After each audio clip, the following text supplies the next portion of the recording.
여러분, 승리하는 인생을 살기 위해서는요, 말을 잘해야 돼요. 여러분, 승리하기 원하세요? 이 세상에서 승리하는 인생 살기 원하세요? 말을 잘하세요. 말로 사람을 죽일 수도 있고요, 말로 사람을 살릴 수도 있습니다. 말로 상처를 줄 수도 있고 말로 상처를 치유할 수도 있습니다. 말로 꿈을 죽일 수도 있고요, 말로 꿈을 줄 수도 있습니다. 말을 잘 사용해서 승리하는 인생 되기를 주님의 이름으로 축복합니다. 자, 그렇다면 말을 잘 사용해서 승리하는 인생이 되기 위해서는 첫 번째, 말 잘하는 방법 첫 번째가 뭐냐면요, 비판하기 전에 내 들보를 먼저 빼야 됩니다. 한번 따라하겠습니다. 비판하기 전에 내 들보를 먼저 빼자.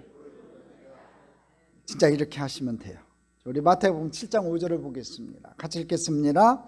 외식하는 자여, 먼저 내 눈 속에서 들보를 빼어라. 그 후에야 밝히 보고 현재의 눈 속에서 티를 빼리라. 외식하는 자는요, 위선자라는 말입니다. 위선자는요, 자기 문제는 안 고치고요, 남한테만 고치라고 그러는 사람이 위선자예요. 그런데 이 티와 들보는요, 여러분, 오늘 성경에 나오는 이 본문에 나오는 이 티와 들보는요, 사이즈가 달라요. 네가 형제의 문제가 그렇게 심각하다고 하는데 사실 그 형제의 문제는 티고, 티라는 거지요. 형제의 문제는 티라는 거고요, 문제가 없다는 건 아니에요. 그러니까 작은 거라는 거고, 근데 너의 문제는 들보라는 거예요. 대들보같이 크다는 거지요. 그런데 우리가 이기적이기 때문에, 자기만 생각하기 때문에 사이즈를 못 보는 거예요. 한번 들보 보십시오. 저 사진에 나온 들보 한번 보세요. 얼마나 큽니까? 우리가 다른 형제의 눈에 티를 볼 때 사실 내 안에는 똑같은 종류의 더 사이즈가 큰 들보가 있다는 거지요. 예를 들어서 여러분이 어떤 형제의 교만이 여러분을 거슬리게 할 때가 있어요. 아주 교만하게 하는 사람들, 그 상황을 볼 때마다 좀 마음에 거슬릴 때가 있지요. 눈에 거슬릴 때가 있어요. 근데 그것은요, 여러분 안에는요, 대들보 같은 교만이 있다는 증거예요. 진짜 겸손한 사람은요, 남이 교만에 그렇게 거슬리지 않아요. 자기도 교만하니까 남이 교만에 거슬린다는 거지요. 어떤 사람이 말 함부로 하고 다닌다고 비난하고 다니는 사람은요, 자기도 심하게 말 함부로 하는 사람이에요. 그런 사람이 가능성이 아주 높다는 거죠. 그래서 하나님께서는 여러분의 생각이 좀 바뀌기를 원하세요. 어떻게 바뀌냐면요, 하나님께서 내 눈에 들보를 제거하셨다면 우리 형제의 눈에 있는 티쯤은 문제없이 제거할 수 있을 것이다, 이렇게 생각하는 거예요.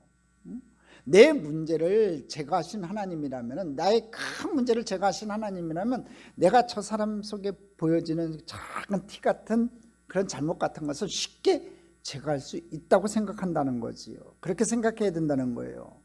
형제님, 당신은 저에 비하면 조금 망가졌을 뿐이에요. 저 같은 죄인도 변화시킨 주님이시라면 제 들보를 제거하시는 주님께서 형제의 티끌은 문제없이 제거하실 것입니다. 이 마음을 가지라는 거예요. 저번 주에 한번 제가 말씀드렸죠. 저주는 저절로 되돌아온다고요. 남에게 나쁜 얘기할 필요 없어요. 남 바라보면서 나쁜 얘기할 거 없다는 거지요. 남의 잘못을 보고 얘기하지만 실은 그대로 내가 행할 때가 많다는 거지요.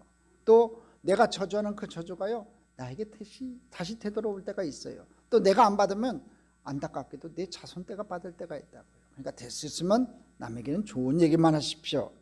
남을 비판하면요, 여러분도 반드시 비판받는다는 거예요. 그 인생이 반드시 망가지게 된다는 거지요. 제가 그건 예언할 수가 있어요. 그러니까 절대로 여러분 비판하지 마세요. 여러분이 아무리 똑똑하고 아무리 옳아도요, 남을 비판하는 언어로 인생을 살면요, 여러분의 인생도 망가지게 돼 있다는 거예요.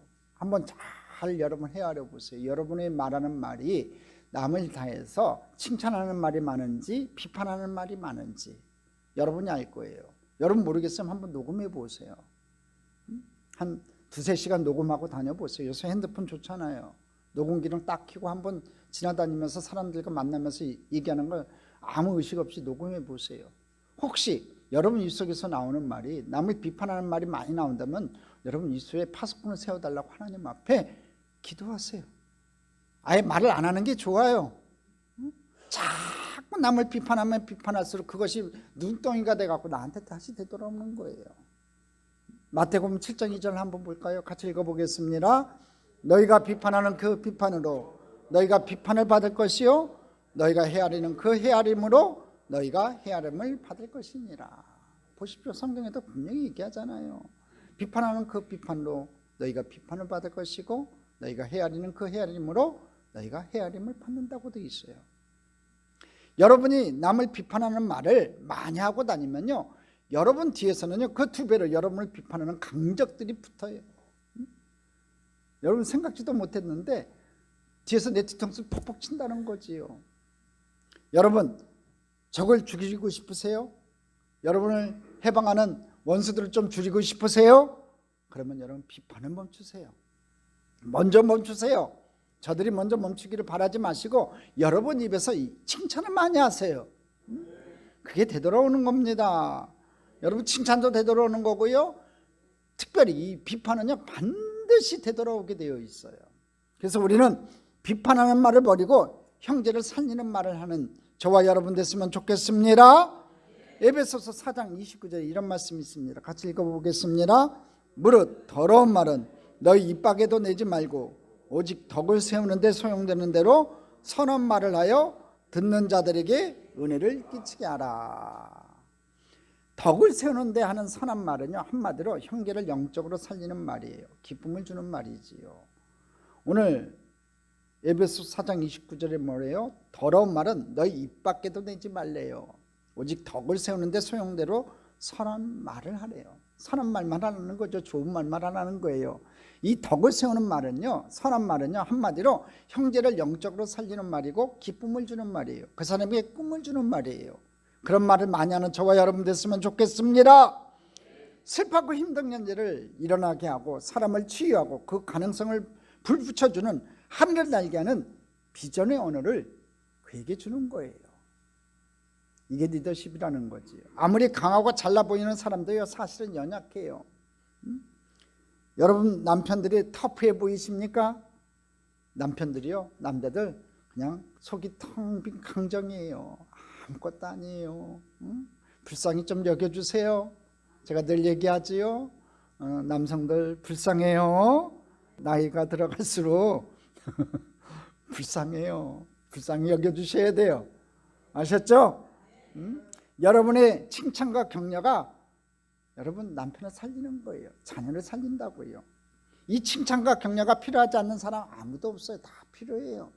아이들이 학교 갈 때, 남편이 충고할 때 반드시 성경 말씀 많이 외워가지고 있다가 선포하세요.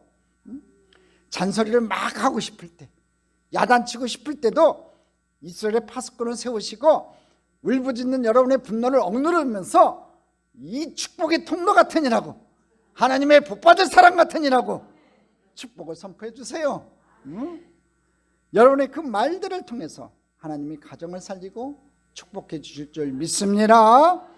두 번째, 말 잘하는 방법은요, 비판의 말들에 대해서 믿음으로 대응해야 돼요. 한번 따라 하십시다. 비판의 말들에 대해서 믿음으로 대응하자. 자, 여러분에 대한 비판의 말들에 대해서 여러분 쿨하게 대처하라는 거예요. 우리가 나이가 들면 들수록 사회 위치가 올라가면 갈수록 교회에서 영적인 지도자의 자리에 가면 갈수록 비판의 소리들을 많이 듣게 되어 있어요. 그렇지만 거기에 대해서 너무 상처받지 마세요. 사실 우리가 우리에 대한 비판에 대해서 자꾸 상처받는 것은요, 우리 자존심 때문에 그래요. 저도 저에 대해서 좀 나쁜 얘기를 하는 분이 여기는 안 계시지만 가끔마다 이제 다른 데서 사회 갈 때 들려올 때가 있었어요. 그때마다 좋은 얘기가 아니라 나쁜 얘기인데 기분이 좋겠어요? 내 욕하는 얘기인데 기분이 좋겠냐고. 그렇잖아요. 응? 저번 주에도 얘기했지만 저한테 못생겼다고 하면 기분은 안 나빠요. 저는 못생겼다고? 뭐 더 이상 얘기하지 맙시다.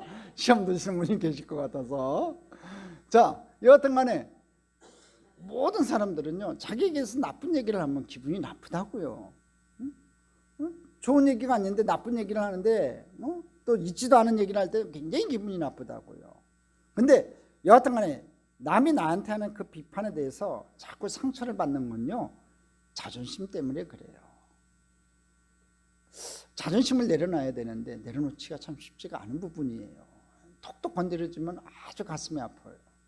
근데 한번 이것 좀 생각해 보자는 거예요. 하나님의 영광이 땅에 떨어질 때는, 예수님께서 십자가에 달리셔서 땅에 떨어질 때는 별로 상처받지 않던 우리가 누가 나를 욕하는 것 조금 들으면 불같이 분노하잖아요. 이건 우리가 자신의 영광을 하나님의 영광보다 더 챙기고 있다는 소리라는 거지요. 여러분에 대해서 떠도는 이 비난의 말들을 마치 비 오는 날 옷에 묻은 진흙처럼 여러분 좀 다뤘으면 좋겠어요. 진흙이 옷에 묻어 있는 동안에는 여러분 해결하라고 보면요, 그 진흙은 점점 번져서 옷에 다 묻게 되어 있어요. 차라리 햇볕이 뜨면 햇살 앞에 나가서 마를 때까지 내버려 두면요, 어느 시점에서 우리는 툭툭 마른 진흙을 털어낼 수가 있다는 거지요. 그럼 흔적없이 사라진단 말이에요. 여러분에 대해서 떠도는 그 비방도, 턱도 없는 그 유언비어와 공격을 절대로 즉각 반응하지 마시고 그냥 내버려 두세요. 설명하라고도 하지 마세요. 변호하라고도 하지 마세요. 자꾸 설명하고 변호하라고 하면요, 그게 불같이 일어나요. 그냥 가만히 놔두는 거예요. 하나님만 바라보고 하나님만 믿고 잠잠히 있는 거예요. 여러분, 우리 주님도 턱도 없는 말들, 거짓의 공격들을 많이 받았지만 바로 설명하고 변호하지 않았어요. 우리는 내버려두지 않고 계속 설명하면서 더 큰 어려움 속으로 빠져드는 경우가 많다는 거지요. 차라리 은혜의 햇살 속으로, 말씀의 햇살 속으로 나가서 임재 앞에서 잠잠히 엎드려 있으세요. 하나님 앞에 다 엎드렸어요. 하나님은 아시지 않습니까? 아내도 남편도 모르지만 하나님만은 아시지 않습니까? 하고서 가만히 침묵하세요. 그러면 하나님께서 거짓되고 악한 언어들은요, 알아서 툭툭 떨어지게 하세요. 없어지게 하신다는 거지요. 하나님께 맡게 되는 거예요. 여러분, 그리고 너무 걱정하지 마세요. 그들이 비난한 말 하나도 이루어지지 않는다는 거지요. 오직 하나님 말씀만 이루어진다는 거예요. 사람이 독한 말로, 거짓된 말로 받은 상처는요, 하나님께서 치유해 주실 거예요. 영희야, 마음 아프지 하고 하나님께서 위로해 주실 때가 있어요. 마음 상한 말을 듣고 여러분이 속이 상하고 분노가 끓을 때 여러분 어떻게 해야 되냐 이거지요. 여러분은 어떻게 하세요? 여러분, 마음에 그냥 비스를 꽂는 단어들이 내게 들려왔을 때 어떤 반응을 보이냐 이거지요. 다시 한번 말씀드릴게요. 참으세요. 인내하세요. 믿음으로 하나님 앞에 엎드리세요. 마가복음 16장 18절에 주님이 이렇게 말씀하세요. 같이 한번 읽어보겠습니다. 뱀을 집어올리며 무슨 독을 마실지라도 해를 받지 아니하며.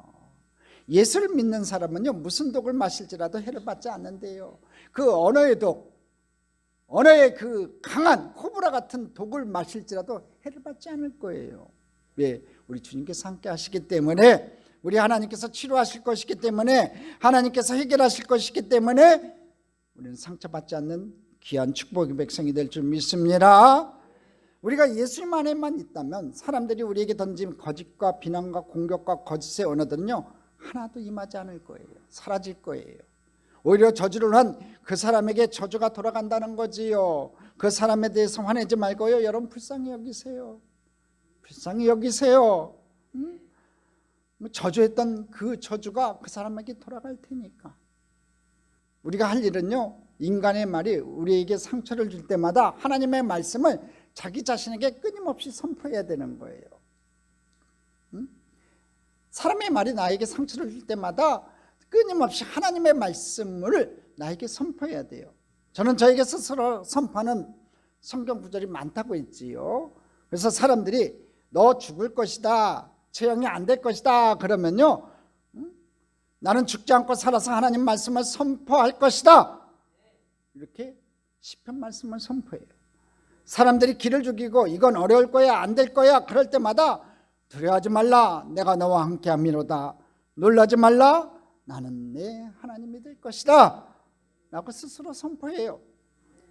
너는 지금 껌껌한 어두운 밤이다. 그렇게 나를 갖다 비방할 때마다 이렇게 선포해요. 내가 새벽을 깨우리로다. 이 말씀을 끊임없이 스스로에게 선포하는 거예요. 여러분, 스스로에게 말씀을 선포하는 게 얼마나 좋은지 몰라요. 여러분을 향한 독한 말을 들으면요, 기도하면서 하나님 인재 앞에 나아가서 하나님 말씀을 스스로 선포해 보세요. 사람이 준 거짓된 언어는 다 사라지고요, 하나님 말씀만이 여러분에게 임할 거예요. 말씀의 생기가 우리를 살려주실 줄 믿습니다. 세 번째, 말 잘하는 방법이에요. 범사의 불평과 원망을 버리고 감사하세요. 한번 따라하겠습니다. 범사의 불평과 원망을 버리고 감사하자. 불평과 원망의 말들을 버리고 감사하는 말을 여러분 하셔야 돼요. 신앙생활에서 가장 무서운 것 중에 하나가 뭔지 아세요? 불평불만이에요. 이스라엘 백성들이 가는 곳마다 온갖 불평불만 다 있어요. 출애굽기를 한번 읽어보세요. 이들이 얼마나 불평불만을 많이 했는지 몰라요. 가는 곳마다 이스라엘 백성들은 불평불만이었어요. 너무 불평불만이 많았는데 이들이요, 시내산에서 하나님 앞에 언약을 맺잖아요. 시내산 언약이라고 하잖아요. 이 시내산 언약은 이스라엘 백성들과 하나님과 맺은 언약이에요. 그러니까 민족과 하나님이 맺은 언약이 시내산 언약이고, 아브라함의 언약은 아브라함과 하나님이 맺은 언약이에요. 1:1 언약이었고, 이 시내산 언약은 너희 민족은, 이스라엘 민족은 내 백성이 될 거고 나는 너희 민족이 하나님이 될 것이다 맺은 언약이 시내산 언약이에요. 그래서 그 증거로 십계명을 줬다고요. 십계명 돌판을 줬죠. 자, 시내산을 떠난 지 3일이 지나지 않아서 다베라 땅에 이르러요. 다베라, 지도 좀 보여주실래요? 자, 시내산에서 떠난 지 3일이 지나자마자 다베라 땅에 임했는데, 여기서는요, 악한 말로 하나님을 원망해요. 성경에 보면 왜 그런지 모르겠지만 악한 말로 원망했다고 돼 있어요. 근데 이 말을 하나님께서 그냥 묵살하지 않으셨어요. 민수기 11장 1절 한번 읽어보겠습니다. 같이 읽어보겠습니다. 야훼께서 들으시기에 백성이 악한 말로 원망하며 야훼께서 들으시고 진노하사 야훼의 불을 그들 중에 붙여서 진영 끝을 사르게 하시매. 잘 보세요. 악한 말로 원망했대요. 여러분, 이스라엘 백성들이 홍해수 앞에서도 원망했고, 마라의 물 앞에서도 원망했고, 느비든 광야에서도 원망했고, 모든 가는 곳마다 머무는 곳마다 원망을 했는데, 이들이 지나오는 광야 속에서 원망을 했는데 악한 말로 원망했다는 단어가 없었어요. 근데 민수기 11장 1절에서 하나님 앞에 언약의 백성으로 징표를 받고 그들이 길을 떠난 지 3일 지나지 않아서 이들이 악한 말로 하나님 앞에 원망해요. 그때 하나님께서 참지 않으시고 불을 내렸어요. 자, 근데 잘 보세요. 잘 보시면은 여기서 야훼께서 들었다는 말이 두 번 연거푸 나오지요. 한번 11장 1절을 다시 보여주세요.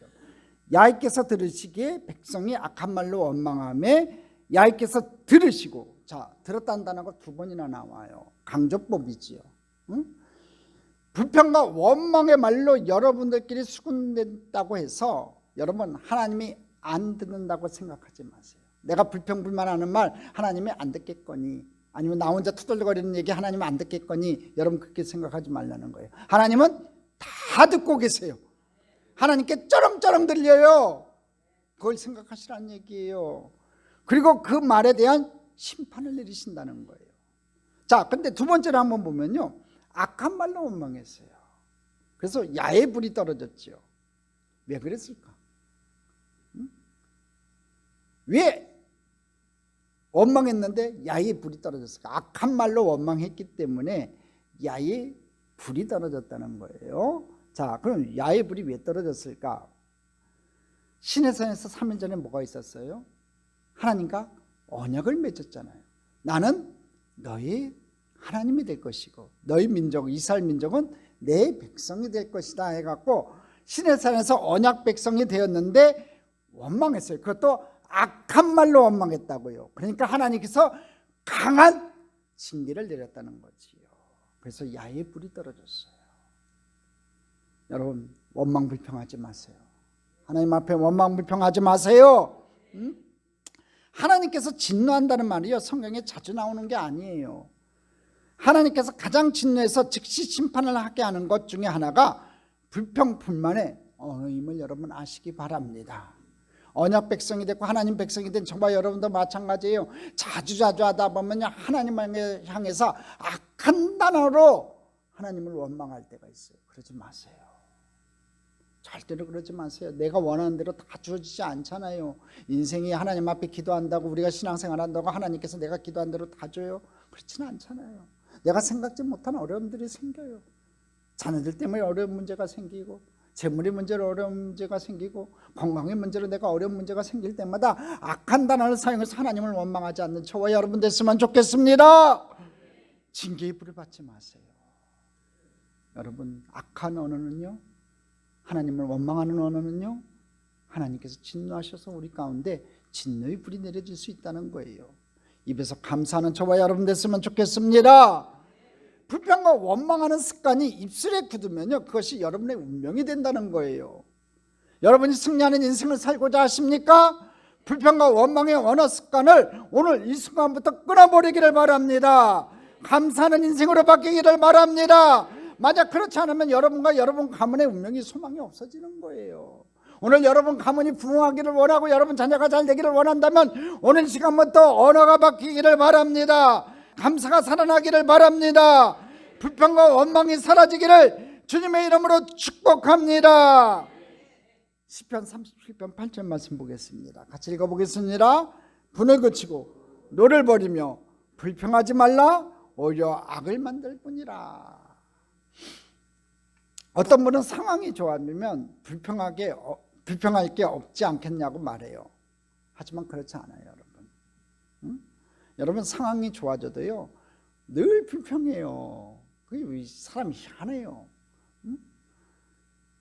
불평하지 말라고 했는데 성경에도 분명히 얘기했잖아요. 시편 30편 8절에 불평하지 말아라 오히려 악을 만들 뿐이라 했는데 사람은요 한 가지 불평이 사라지면 여러분 상황이 좋아지면은 여러분 불평을 또 해요. 다른 거 가지고 또 불평한다는 거예요. 우리나라에 여러분 소비자 불평 상담 센터라는 것이 있어요. 불평 상담센터. 어떨 때는 너무 심하게 불필요한 것 같지도 개선해 달라는 소비자들이 갈수록 많아진다고 해요. 그래서 이제는 소비자 불평 상담센터가 아니라 소비자 불평 상담센터가 되어버렸어요. 이 선진국으로 가면 갈수록 우리나라가 잘 살게 되면 될수록 불평이 더 많아진다는 거예요. 무슨 말이냐면요 불평은 내가 진짜 부족해서 하는 게 아니고 내가 감사를 잃어버렸다는 거예요. 만족을 잃어버렸다는 거지요. 그때 여러분 불평하게 돼 있어요. 우리 신앙적으로 얘기하면요 하나님의 은혜를 까먹었을 때 불평과 원망이 나온다는 거예요. 내게 베풀어 주신 하나님의 은혜를 까먹었을 때 불평과 원망을 한다는 거예요. 근데 그 하나님의 은혜가 과거의 은혜가 있었고 현재 여전히 베풀고 있는 하나님의 은혜가 있고 미래에 베푸실 하나님의 은혜가 있어요. 근데 여러분 당장 내가 현재 누리고 있는 은혜를 바라보지 못한다는 거예요. 대표적인 거 얘기했고 여러분 건강 있잖아요. 아직까지 자리에 안 누웠잖아요. 아멘도 한 사람도 안 하네요. 여러분 건강하잖아요. 귀가 열려 있어서 하나님 말씀 들을 수 있잖아요. 눈이 열려서 아직까지 하나님 말씀 볼 수 있잖아요. 여러분 입이 열려 있어서 하나님을 찬양할 수 있잖아요. 아멘으로 화답할 수 있잖아요. 얼마나 큰 은혜예요. 그런 것들 작은 것들부터 은혜의 상황들을 내가 목도하고 그거에 대해서 감사하면요 여러분 불평과 원망이 사라진다는 거지요. 여러분 사탄은요 불평하는 입술을 통해서 강하게 역사해요. 또 이 불평하는 입술은요 빠르게 전향돼요. 다베라 땅에서요 여러분 악한 말로 이스라엘 백성들이 밤새도록 고걸했대요. 순식간에 퍼진 거죠. 그래서 입술이 불평과 원망으로 가득 찬 사람들과 함께 있을 때 여러분 조심하세요. 내 옆에서 불평 원망하는 사람 있으면 좀 떨어져 지내세요. 그 사람이 가라앉을 때까지 대답도 응답도 하지 마세요. 아무리 얘기를 해도요 번면해도요 안 변해요. 변하지 않아요. 그냥 가만히 놔두시는 게 최고예요. 그 사람이 감정이 가라앉을 때까지 가만히 놔둬야지 거기다가 야 그러면 되냐, 네가 권사고 네가 집사고 네가 장로인데 그러면 되냐 그러면요 기름기 얻는 거예요. 가만히 놔두세요. 가만히 놔두시면 분이 다 풀리면 스스로 깨달아요. 아이고 내가 왜 그랬을까. 그래요. 그리고 여러분 입술이 불평과 원망으로 가득 찬 사람들과 함께 있을 때 늘 조심해야 돼요.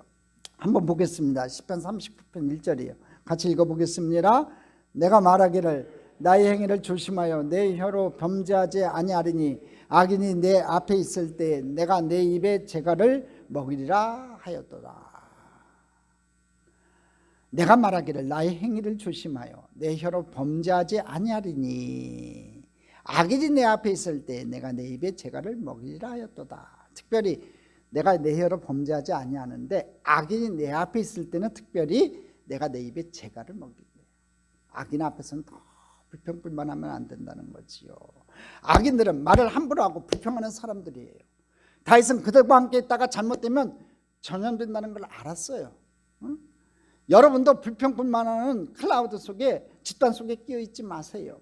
그들 앞에서 같이 말하는 걸 조심하셔야 돼요. 같이 망하는 거거든요. 그래서 불평 원망하는 말을요 입술에 끊어내고 감사하는 말을 해야 돼요. 할렐루야. 시편 50편 23절 말씀이에요. 같이 읽어보겠습니다. 감사로 제사 드리는 자가 나를 영원롭게 하나니 그의 행위를 옳게 하는 자에게 내가 하나님의 구원을 보이리라. 감사로 제사를 드리는 자가 나를 영원롭게 하나니 그의 행위를 옳게 하는 자에게 내가 하나님의 구원을 보이리라. 할렐루야. 감사로 제사를 드리는 자가, 여러분 제물을 드리는 것보다요 범사에 하나님 앞에 감사로 제사를 드립시다. 그때 하나님께서 영원롭게 받으시고 기뻐하신다는 거지요. 하나님은 여러분이 너무 힘든 상황 속에서도 불평하지 않고 감사할 때 영광을 받으시는 거예요. 진짜 어렵고 힘든 상황에서 불평 원망하지 마시고 감사해 보세요. 여러분도 기쁨이 넘쳐나는 거고 하나님께서 그 가운데 역사하세요. 여러분이 하나님께 영광을 올려드리면 하나님이 기뻐하시고 여러분에게 하늘의 축복을 부어주신다는 거예요. 문제를 해결해 주세요. 은혜를 주시는 거예요. 그래서 주님과 동행하는 사람은요 아무리 가난하고 힘들어도요 영혼의 만족이 있고 감사의 언어가 나온다는 거지요. 그러면 하나님께서 지금도 가난하고 힘들어도 이 사람과 이 사람의 자손의 인생을 점점 펴가시는 거예요. 감사하는 인생에는요 좋은 일만 앞으로 생기는 거예요. 그래 보세요. 한번 여러분 가정에 한번 그래 보세요. 지금 재물이 좀 부족하고 지금 좀 환난이 있고 어려운 가운데 있으면요 불평불만 원망하지 마시고 감사하세요. 하나님 감사합니다. 감사합니다. 감사합니다. 작은 것 하나 내게 지금 현재 베풀고 있는 그 은혜 하나만으로도 감사해 보세요. 그러면 여러분의 자손, 여러분의 인생을요 점점 하나님께서 펴가실 거예요. 넓혀가실 거예요. 지경이 넓어가게 하실 거예요. 할렐루야. 근데 어떤 사람은요 지금 모든 걸 갖고 있는데도 불구하고 불평만이 너무 많아요.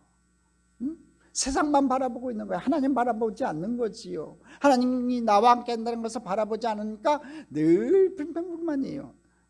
모든 걸 하나님께서 주셨는데도 불구하고 그것이 하나님의 은혜라고 고백하지 못하는 거예요. 그러니까 늘 불평불만하는 거지요. 그러면 그 사람의 인생이 지금은 많을지라도 점점 줄어들게 되어 있어요.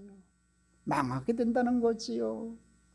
감사가 여러분의 운명이 될 거라는 거예요. 미래가 될 거라는 거예요. 감사한 마음을 항상 말로 표현할 수 있는 저와 여러분 됐으면 좋겠습니다. 그래서 데살로니가전서 5장 18절에 이렇게 말씀합니다. 같이 읽어보겠습니다. 범사에 감사라. 이것이 그리스도 예수 안에서 너희를 향하신 하나님의 뜻이니라. 범사에 감사해. 에브리타임 감사라는 거예요. 여러분 좋을 때나 슬플 때나 괴로울 때나 즐거울 때나 늘 감사할 수 있는 저와 여러분 됐으면 좋겠습니다. 하나님 뜻대로 사는 자에게는 하늘의 축복이 임하는 거예요. 이렇게 살아봅시다. 범사에 감사해 봅시다. 그럴 때 여러분에게 하늘의 축복이 임할 줄 믿습니다. 네 번째, 말 잘하는 방법. 거짓을 버리고 진실을 말해야 돼요. 한번 따라 합시다.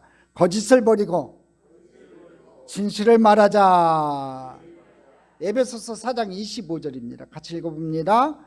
그런즉 거짓을 버리고 각각 그 이웃과 더불어 참된 것을 말하라. 이는 우리가 서로 지체가 됩니다. 거짓을 버리래요. 참된 것만 얘기하래요. 여러분, 사탄은요 본질적으로 거짓말쟁이에요. 거짓말을 잘하는 사람을 성경은 뭐라고 얘기하냐면 사탄의 자식이래요. 그러니까 여러분, 거짓말 쉽게 생각하지만 여러분 거짓말하지 마세요. 될 수 있으면 진실만을 얘기하려고 노력하세요. 사탄은요 남을 참사하는 존재예요. 그래서 마귀가 권세 잡은 이 세상은요 너무나 많은 거짓이 난무하고 있어요. 요즘 SNS를 통해 가지고 특히 매스컴을 통해서 전혀 사실무근의 유언비어와 악성 루머들이 버젓이 돌아다니는데 이게 통제할 수가 없는 게 문제예요. 자기가 거짓을 말하니까 남도 거짓을 말할 거라는 생각하는 불신의 사회가 되어버렸어요. 자기는 쉽게 올린 글 하나가 일파만파 퍼져가지고 그 거짓의 그 내용들이 퍼져가지고 유명한 배우도 목숨을 끊고 많은 사람들이 생을 달리하는 경우가 생겨요. 참 문제인 것 같아요. 진짜 거짓이 난무하는 세상이 돼가고 있어요. 그 중에 진실도 있겠지만 그래도 거짓이 더 많은 세상이 돼가고 있어요. 우리가 예수님을 깊이 묵상하고 주님과 교제하고 있으면요 내 안에 진리이신 예수님의 영, 주님의 영이 점점 차오르게 되어 있어요. 우리가 말씀을 보고 기도가 시간이 늘어나면요 이 안에 예수의 영이 점점 차오르게 되어 있어요. 그러면요 특징이 하나가 있어요. 내 입술에서 거짓이 떠나게 돼 있어요. 정직이 나와요. 그 특이해요. 진짜 예수의 영으로 가득 찬 사람들은요 특징이 뭐냐면요 거짓말을 될 수 있으면 안 해요. 그러면 반대로 아무리 유명한 목사라고 해도 툭하면 거짓말하는 사람이 있어요. 예수의 영이 없는 거예요. 우리가 힘들어도 진실을 말하면요 하나님의 영이 우리를 통해서 역사해요. 진실을 말한다가 힘든 상황이 있어요. 우리가 인생 살면서 진실을 말하는 게 힘든 상황이 있지만 그래도 그 진실을 말할 때 하나님께서 도와주신다는 거지요. 그런데 우리가 상황을 모면해 보려고 작은 거짓말부터 하는 습관을 들이면요 마귀가 아주 좋아하면서 역사해요. 그때부터는 상황이 걷잡을 수 없이 어지러워지는 거예요. 내가 해결할 수가 없는 거예요. 그런데 우리가 서로에게 진리를 말할 때 중요한 것은 지혜롭게 사랑 안에서 말해야 된다는 거예요. 어떤 분들은 진리를 말하긴 하는데 너무 무리하고 생각 없이 말해요. 오래간만에 만난 친구끼리 야, 너 주름살이 주글주글하다. 살이 왜 이렇게 쪘니? 여성분들이 혹시라도 오래간만에 만난 친구분들한테 야, 너 주름살이 주글주글하네. 왜 이렇게 늙었니? 살이 왜 이렇게 쪘니? 진리긴 진리지만 말할 필요가 없는 진리잖아요. 그렇죠 여러분? 그렇죠? 누가 우리에게 그런 식으로 진리를 말해주면 여러분 좋겠어요? 형제를 비판해서는 안 된다고 했는데 여러분 교회 안에서는 하나님이 세워주신 영적 권위와 질서가 있어요. 가정 안에서는 하나님이 부모를 영적 권위로 세워주셨죠. 그래서 부모는 하나님 말씀에 입각해서 자녀의 잘못을 바로잡아줘야 돼요. 비판이 아니라 영적 권위로 해야 되는 거예요. 교회에서는 하나님이 목사님에게 성도들을 진리에 입각해서 말씀으로 바로잡아줄 권위를 주셨어요. 그러나 이럴 때에도 우리는 기도를 많이 하고 사랑 안에서 진리를 말해야만 해요. 우리가 가진 진리가 그 사람에게 올바로 전달될 수 있도록 겸손하게 지혜롭게 그렇게 말해야 돼요. 누구든지 자기에게 대해서 좀 싫은 얘기하면 어느 누구나 다 싫은 거거든요. 다 싫어해요. 그러니까 목사인 저도 여러분들한테 될 수 있으면 나쁜 얘기 안 하잖아요. 저는 왜 그러냐면 상처 입을 거 뻔히 알기 때문에 그래요. 그래도 꼭 해야 되면 좀 지혜롭게 하려고 노력을 해요. 근데 얘기를 하는데 그쵸 목사님? 그 집사님 그렇죠? 자기한테 얘기하는데 남 얘기로 알아들어요. 그게 문제더라고. 제가 보니까 진짜 목사님 말대로 그 집사님 그렇더만. 그래서 더 이상 할 말이 없더라고. 주여 하나님께서 알아서 하시옵소서. 그래야 그 진리가 그 사람을 살리는 거예요. 여러분. 여러분, 교회에서 영적인 권위를 가진 분들이 말 한마디가 얼마나 중요한지 몰라요. 그래서 특별히 이 장로님들, 목사님들, 권사님들, 사모님들은 특별히 말 조심해야 돼요. 상처 입어요, 성도들이.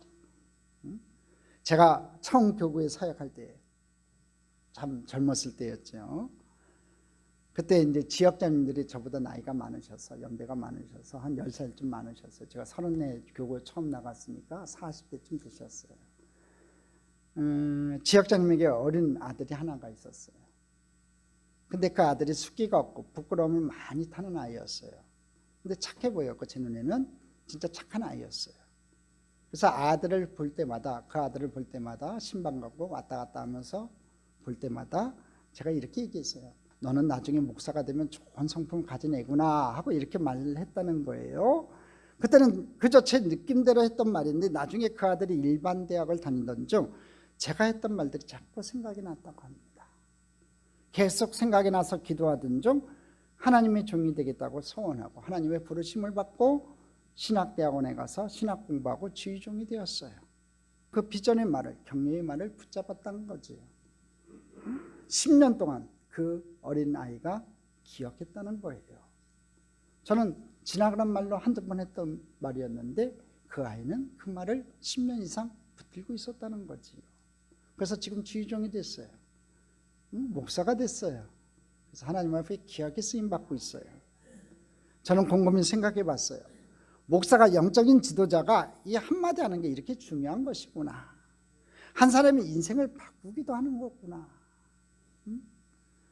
그래서 주일학교 선생님들은요, 반드시 여러분들의 학생들에게 일주일에 한 번 헤어질 때마다 하나님이 주시는 비전과 격려의 말 좀 하세요. 우리 사모님, 우리 박규민 지사님, 우리 윤서상준이 지금 없으니까 얘기지만 여러분, 윤서상준이와 헤어질 때 늘 축복의 말을 해주세요. 비전의 말을 좀 해주세요.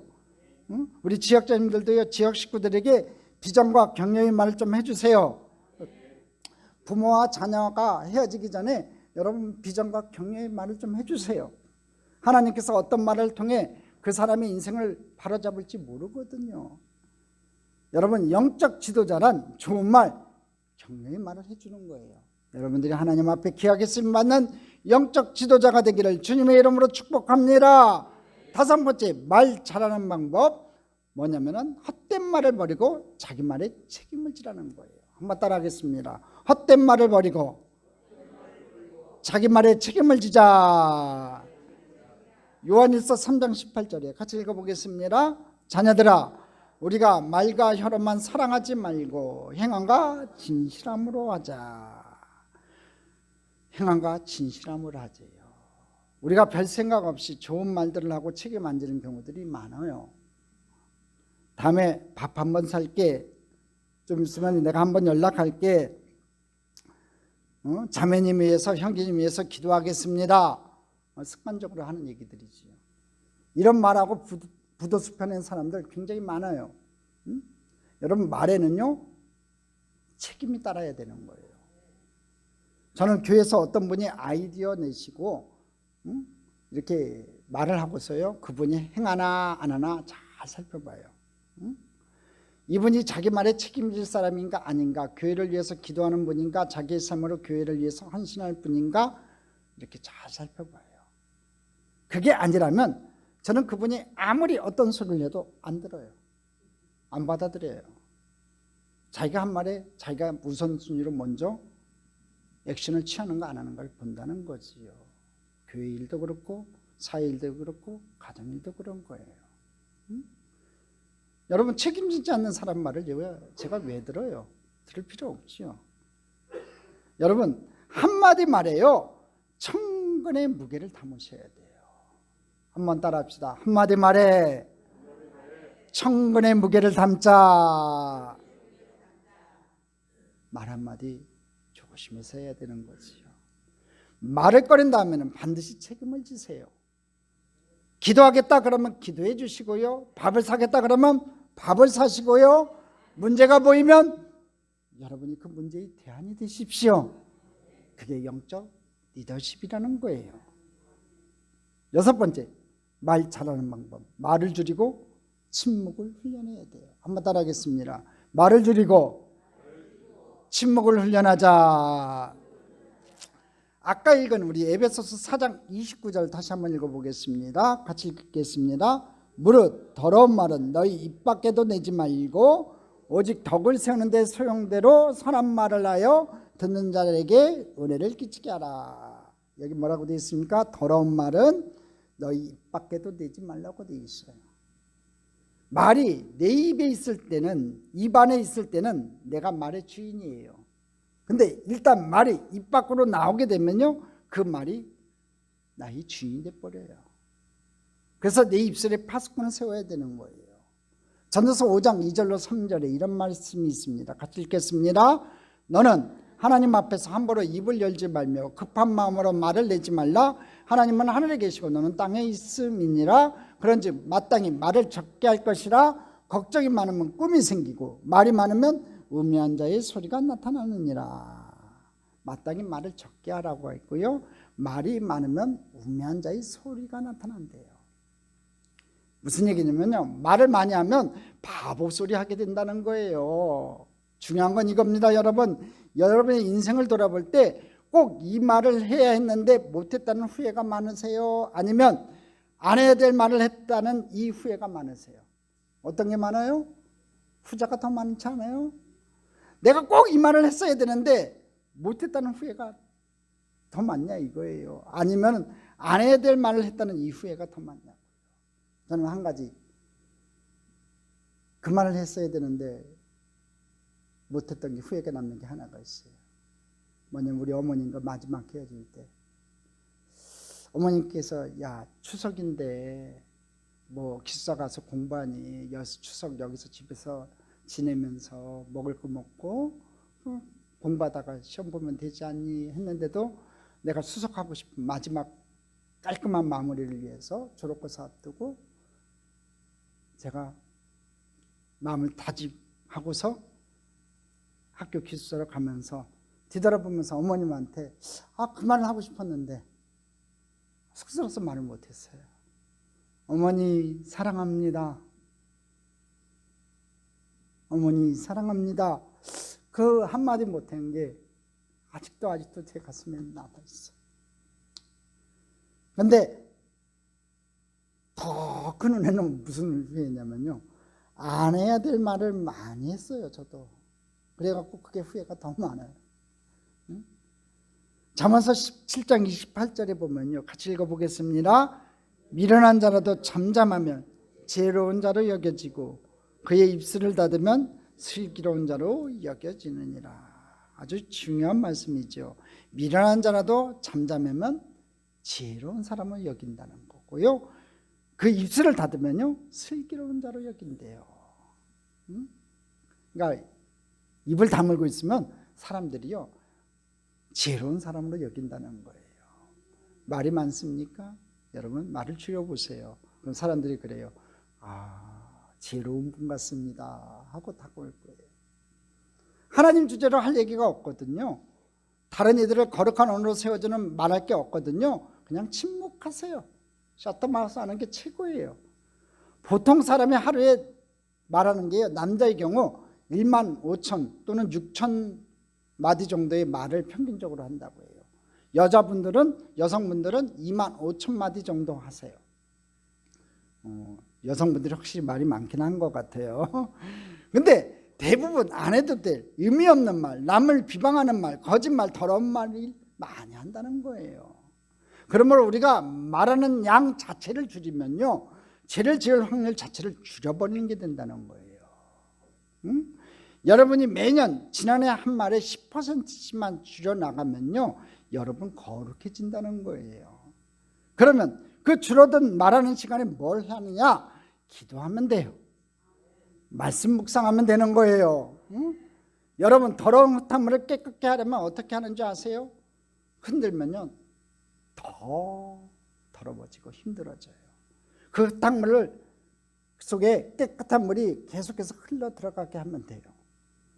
우리의 더럽혀진 입술에 하나님의 말이 계속 들어오게 하면 우리는 정화가 된다는 거지요. 자기 말이 점점 죽는 게 좋은 현상이에요. 내 말을 죽이고 하나님 말을 집어넣는 거예요.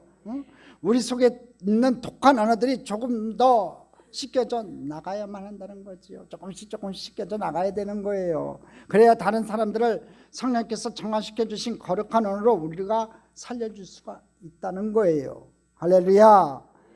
내가 말하는 말로요, 여러분 내 안에 있는 거룩한 하나님 말씀이 튀어나와서 다른 사람들을 살리게 된다는 거지요. 이사야서 50장 4절 말씀 한번 보겠습니다. 주 여호와께서 학자들의 혀를 내게 주사 나를 공고한 자를 말로 어떻게 도와줄 줄을 알게 하시고 아침마다 깨우치시되 나의 귀를 깨우치사 학자들같이 알아듣게 하시도다. 저는 설교자의 사명은 바로 이런 거라고 생각해요. 하나님께서 내게 주신 그 말씀을 가지고 사람들을 살려주는 거예요. 비판하는 것은 무책임한 거예요. 여러분 말을 줄이고 침묵하다가 입을 열 때는요, 여러분 자녀들에게 꿈과 비전을 심어주세요.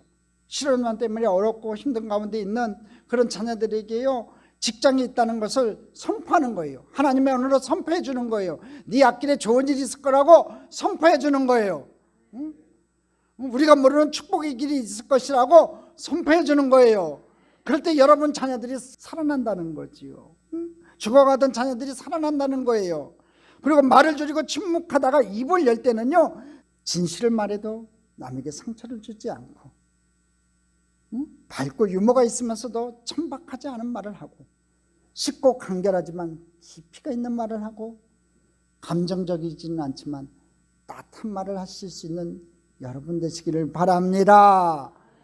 말을 줄이면 그게 가능해요. 생각하고 말하면 그게 가능해요. 그러니까 10마디 할 거 반으로 줄이시고, 제일 좋은 거 10마디 할 거 한마디만 하시면 더 좋아요. 그 지혜로운 말이 나올 것이고, 하나님께서 입술에 파수꾼을 세워서 남을 살리는 말, 축복의 말을 할 수 있는 여러분 되기를 주님의 이름으로 축복합니다. 여러분 말이 사람을 살리는 그런 말들이 나오기를 주님의 이름으로 축복합니다. 그래서 여러분들이 승리자의 인생 살아가는, 승리하는 인생 살아가는 여러분들 다 되시기를 주님의 이름으로 축복합니다. 축복합니다. 축복합니다.